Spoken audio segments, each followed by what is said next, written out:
Thank you very much for the kind introduction. And I also want to thank the organizers for inviting me here. It's my first time in Taiwan, and I'm really impressed about the nice country and the nice conference. I have this opportunity to present our work on magnetic topological phases, and this is mainly work of our postdoc Guang-Yu and a PhD student Jan Philipp Hanke from Yuri Mokrusov and Stefan Blügel's group in Jülich.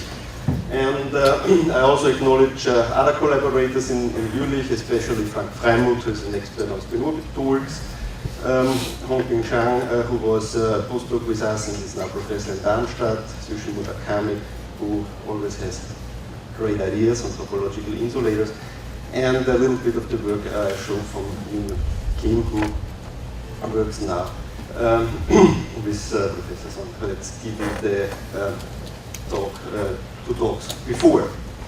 Now, when we talk on different topological magnetic phases, you have seen many of these effects already, and all go back to this quantum Hall effect, which is based on this strong magnetic field, which has to be applied to the two-dimensional electron gas.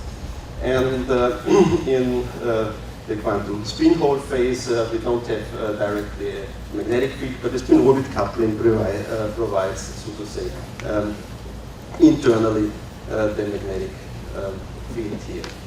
And on the quantum anomalous Hall effect here, you utilize the exchange field of the sample to pull out one of the currents here and to change from the spin to the charge current. And also, all these effects have been now experimentally observed in different materials. For the actual implementation into some technology, of course, we face severe issues with respect to temperature stability. All works at very low temperature. Scalability, sometimes these edge states are very delocalized, and of course, compatibility with existing technology. So it's still a lot to do to find suitable materials, and I want to show a little bit how to go here from one effect to the other with different materials. The methodology we use goes all back to the model of Haldane, who introduced topology in this block band type description many years ago. And just 2 years ago, together with Thales, we introduced this topological theory. In the beginning, we got the Nobel Prize. And at that time, okay, this was a two-band model, 2D Dirac equation of electrons on a bipartite lattice.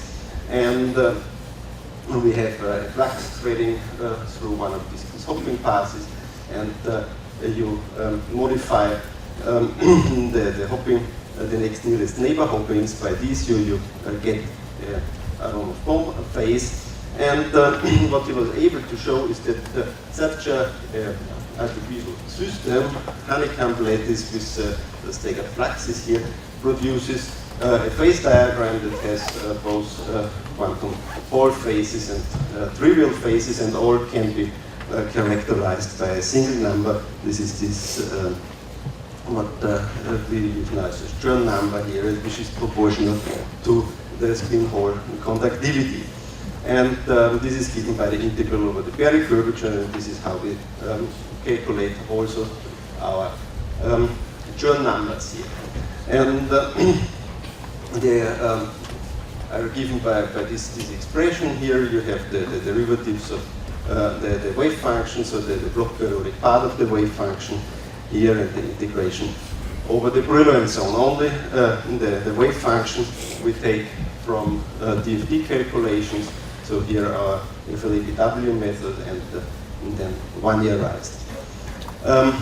And if we want to calculate quantum spin Hall effect, so the spin Hall conductivity, we have to split our Hilbert spaces, I was saying, a spin up and a spin down sector, and we can do this also in the case of spin-orbit coupling, projecting spin up, spin down. We get two different Chern numbers for spin up and spin down, and the difference is then proportional to the spin Hall conductivity, and let's say 2 number. So if we do this for a well-known quantum spin Hall system like the bismuth 111 bilayer, which is, so to say, our Drosophila for all these investigations, then we see that we have a nice insulating band structure here without spin-orbit coupling. We can see from the parities that we have a 2-fold band inversion here at the gamma point, which will be important later when we look at the magnetic modification of this here. It's a honeycomb structure, a bucket honeycomb structure, if you want, and has been one of the first quantum spin Hall insulators proposed by Murakami in 2006.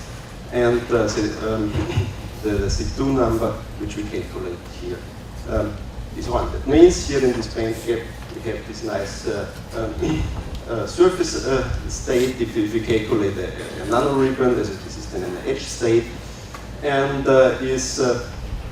has several band crossings, you can recognize that this is a superposition of a dangling bond state, which you have in this phase, and a topological edge state. And you can get rid of the dangling bond state here, for example, by hydrogenating the bismuth, and then you are left with only this nice Dirac bond-like crossing here.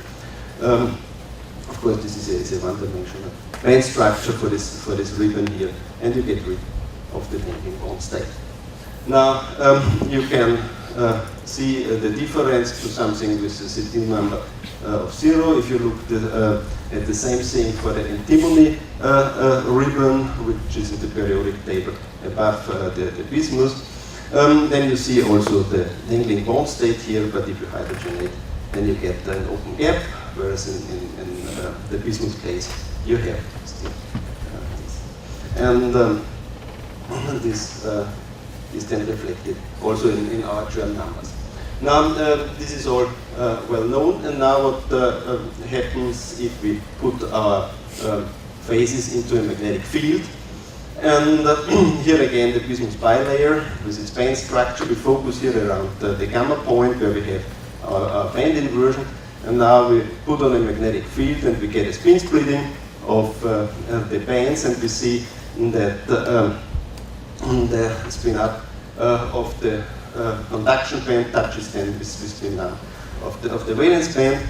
And if you look now, what you get is by this touching here a conversion of the spin Chern number to the normal Chern number, spin Chern number, which was 1 before gets 0, and the Chern number which was 0 before gets 1, and you have, so gets -2 in this case, and you have a spin to charge conversion that happens around these hot loops in the Brillouin zone.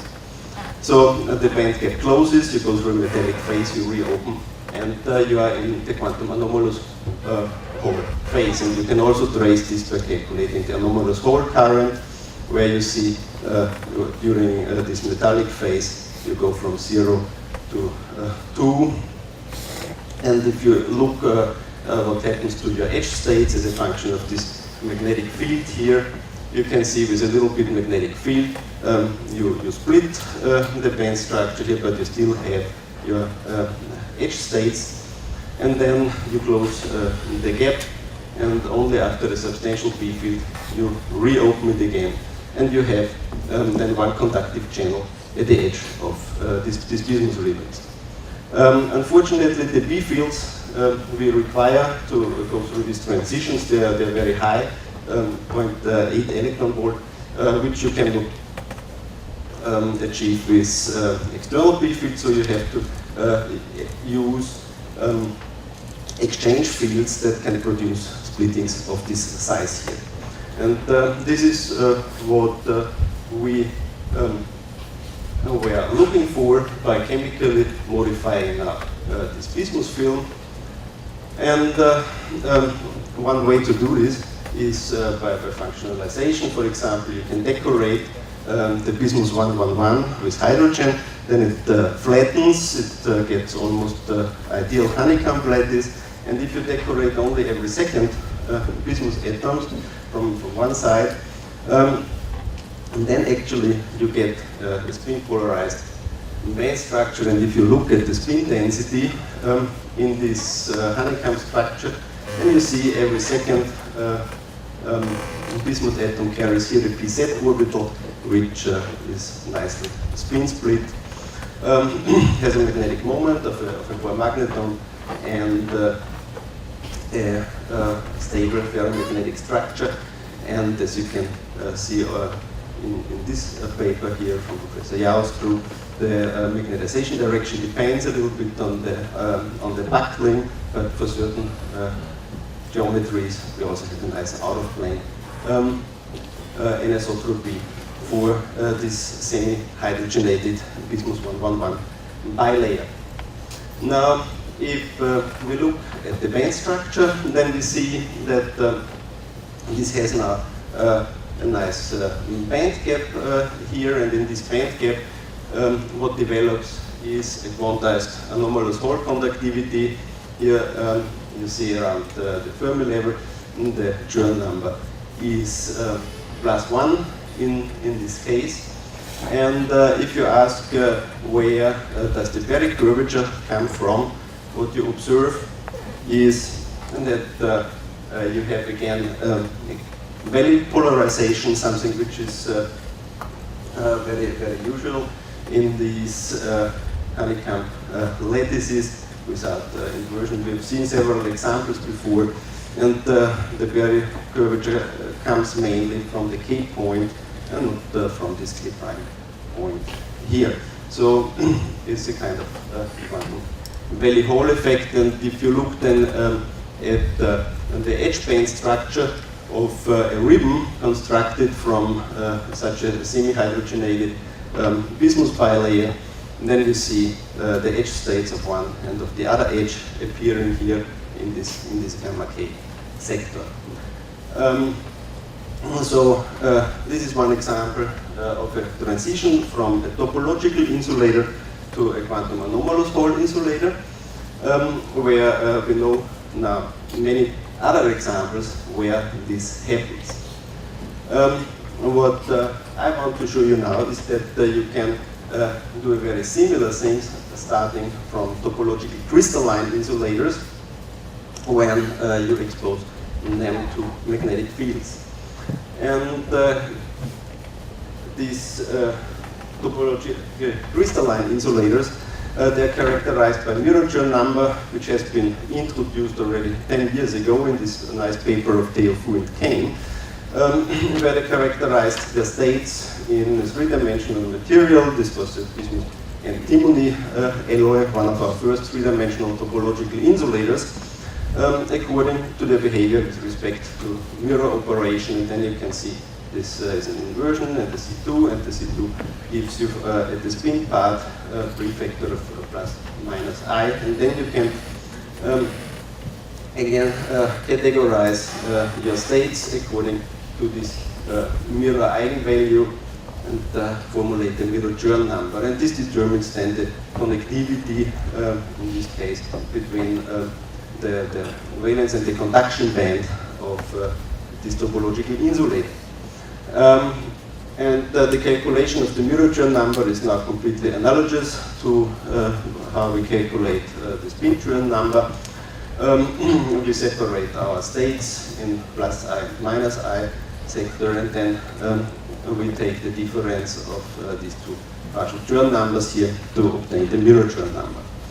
And as Liu and Fu realized, a finite mirror Chern number is then completely sufficient to generate also gapless edge states. Even if you are not the topological insulator, like in this little model, you get edge states, but they look, of course, different from the edge states that we find in TIs. Here they have a quadratic touching, but this is not necessarily so. For the first experimentally verified topological crystalline insulator, this was thin telluride. Then along a certain line in the Brillouin zone where your mirror plane intersects the surface, you get a pair of linear crossing states in the Brillouin zone. And now we can take this concept also to 2 dimensions. We take just one layer of thin telluride here, and now study the behavior of the states with respect to the mirror plane that lies now in the projection plane, which we can see here, and calculate the Berry curvature. And then we see here around the x point we get significant contributions. And if we calculate the mirror Chern number, what we see is that the mirror Chern number gets -2 here. And consequently, in the band structure, here around the x point, what we can see is 2 band crossings. The spin texture looks now different from what we've seen with the normal TIs here, but the states are protected by this mirror plane. Now, also here we can ask the question, what happens if we apply a magnetic field? And now it depends whether the magnetic field is in the plane or out of this plane here. If the B field is in the plane, and then we destroy the mirror symmetry because it would revert the B field, and consequently we open up both these band crossings. Here we get back a normal insulator if we use an in-plane exchange field. If we use, however, an out-of-plane field, be perpendicular here, and then we see that we still have edge states here on one edge with the same group velocity, meaning that we are now again in the quantum anomalous Hall phase, which we created with applying this B field, and for the opposite edge you see the same. And now you can ask the question, what happens for a general direction of B field and different strengths of B field, and you get this type of phase diagram here, where I show the band gap as a function of B field direction and strengths. This here is out of plane, this here is in plane, and then you see for B fields around 0.15 eV, you have a band gap closing indicated by this blue region here, and when you apply out of plane field, okay, first you keep the DCI, and then you close the gap, and then you are in the quantum anomalous Hall regime. If you make the transition in plane, then you get a normal insulator, but once you are outside this band gap closing region, then you realize you can also go to a slightly canted B field and still remain into this quantum anomalous Hall phase. So this whole region here is stable also. You are now breaking the mirror symmetry, but since you're already out in the quantum anomalous Hall regime, you can still conserve the quantum anomalous Hall properties here. Now, the question is, what happens actually if you increase the in-plane B field beyond this band gap closing point? What we found is that also the band gap at the X point reopens here. We find 2 wild points in the Brillouin zone that survive here next to the high symmetry lines, and this is what I want to talk in this third part of my presentation. And this is what we call mixed topological semi-methods, where we observe wild points and also nodal lines in an extended space of B-field direction and reciprocal space. To define wild points, we need, of course, 3 dimensions. Otherwise, we cannot integrate around. Therefore, we have to extend in our 2-dimensional cases these 2 components. Think of K now with this B field in addition. So, what we will consider now here is these Dirac points that can form in our extended space, and we can integrate in a sphere or a cube around these points in this extended space, which we extend by the direction of the B field, and we can take these polar and azimuthal angles, theta and phi, here in addition. And then we can calculate what is called now a mixed Berry curvature, which consists of the normal derivatives with respect to the k vector and the derivative with respect to the magnetization direction. And integrated over a sphere, we can get this mixed Chern number, or in case we have a nodal line, we can calculate around a loop and then see whether this gives you a quantized Chern number here.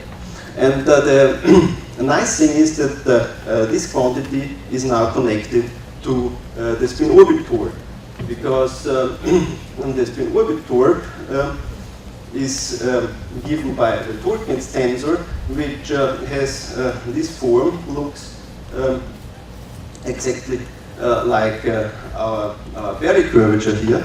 And you can imagine now in the same way as the wild point that contains here derivatives with respect to different k-space directions and gives them then rise to a large contribution of the anomalous Hall current.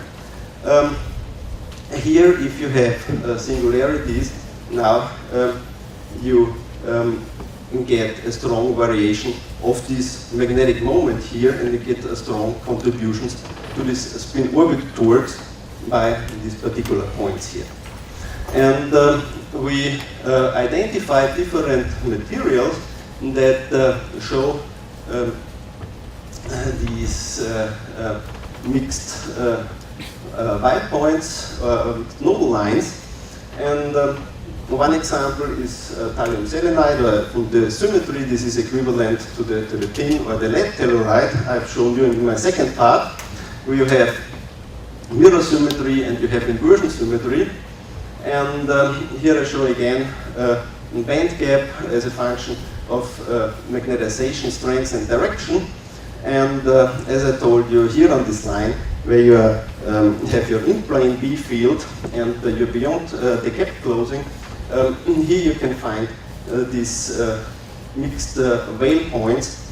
They come again in pairs as normal Weyl points. And you can find them here along this line. Now the situation depends, of course, on the symmetry of your system. Here you have inversion and mirror symmetry. If you break in addition the inversion symmetry and just keep the mirror symmetry, like in this sodium 3 bismuth example here, then you find that you get nodal lines for strong out-of-plane orientation of the field.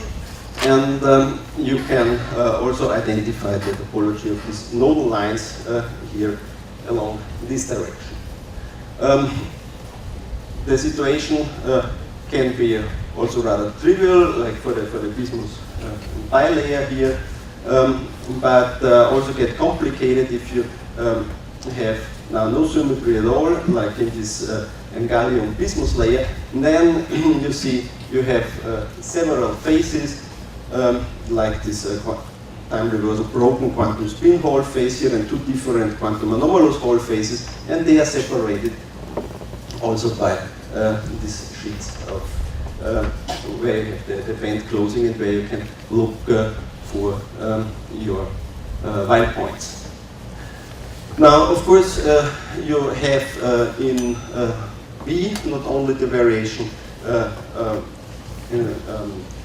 of the angle theta, but you can also now look, does it depend on the azimuthal angle on this phi here, and you see, for example, here in gallium 3 bismuth, everything is very isotropic, so you have no phi dependence here of null lines, but in the semi-hydrogenated bismuth layer, which I have shown you before, you see a significant phi dependence, and you also have, again, a value polarization, as we know already for this system.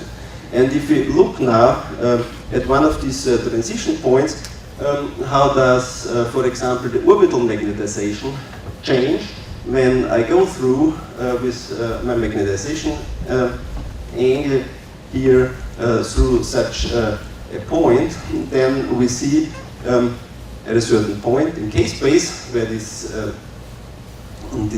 waypoint here is located, we see this huge change of orbital moment which is associated with the strong spin orbit torque that you can get in this material here. Okay, the last part I wanted to talk a little bit on antiferromagnetic spin Hall insulators. I just mentioned here that we investigated a system of antiferromagnetic ordered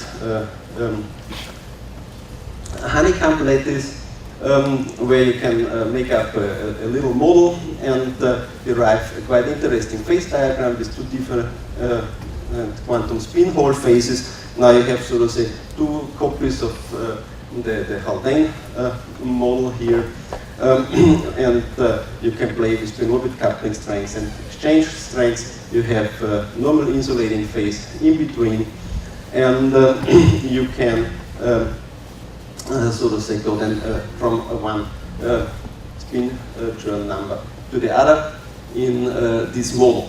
And as materials realization, we proposed some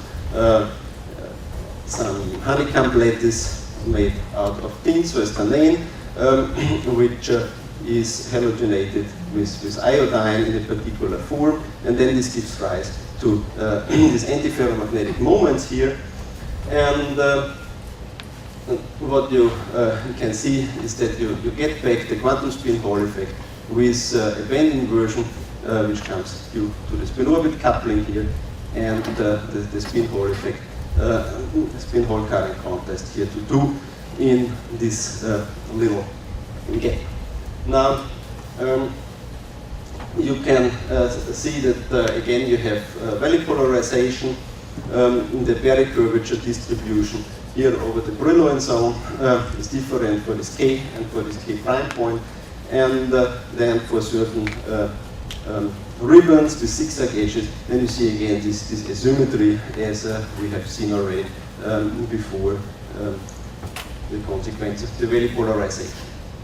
Now, the nice thing is if you can play with the spin current direction here, you can now also think about an interface between something with this and some with this spin Chern number, and it could be quite interesting to look at the interface of these materials according to this proposal by Takahashi and Murakami, where you have Kepler states at the interface of this boundary here. So with this I want to summarize my talk. I showed you different phases that can have the transition to a quantum anomalous Hall state, starting from the topological insulator here with also a value polarization. You can start from the topological crystalline insulator to put this into a magnetic field and get into this quantum anomalous Hall states. And then for certain magnetization direction, you can find in these materials these mixed light semimetals with nodal lines and points in the space, which are quite important in application for this spin orbit torques. Yeah, and this is the last showed you this antiferromagnetic spin Hall insulator, which you can also drive into the quantum anomalous Hall insulator. And yeah, finally, acknowledge our funding sources, and I thank you for your attention. Okay, thanks for the nice and interesting presentations. Question? Thank you for the nice talk. How do you apply magnetic field in the band structure calculations? Why the unit is EV? Thank you. In the band structure calculations, either we do it on the level of the one-year functions, so we have an exchange field put in, or we can also locally apply the B field directly in our DFD calculation. So by just adding spin-dependent potential term. So when we set up the potential from the charge density, we can add this B field to our total potential. And if you need it's staggered, it can of course only be done locally in the muffin teams of our structure. If you need a staggered potential. Please. I have a related question. So when you do that, you show in second part, you got a very nice and interesting phase diagram. But the size of the field, if it's not due to exchange field, it can be very large. I mean, 0.45 eV. Yes. That's difficult to realize by external applied field. Yeah, therefore I said already before in this, where was it? Like the first part. In this case, that it's impossible, of course, to make something like 0.8 dB by an external field. So you need to push the system in this direction only by exchange fields, which you bring in by doping, by chemical functionalization. Otherwise, you will not reach this. Also, we found cases where one had transitions even at fields as small as 0.1 or 0.05. It's still hard in the laboratory. And this is something you 0.05 maybe okay. Yeah, but this is also something you don't want to do in a real application. You will not like to apply a field that strong. But can I have a second question? That your last part of anti-ferromagnetic topological insulator.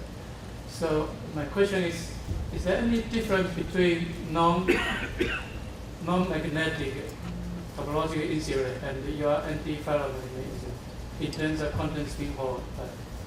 So the quantum spin Hall you derive from this is in principle, where do we have?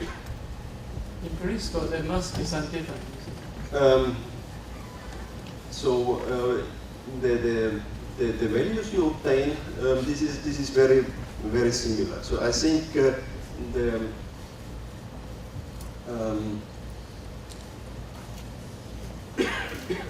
it's a little bit like again superposing two quantum anomalous Hall states.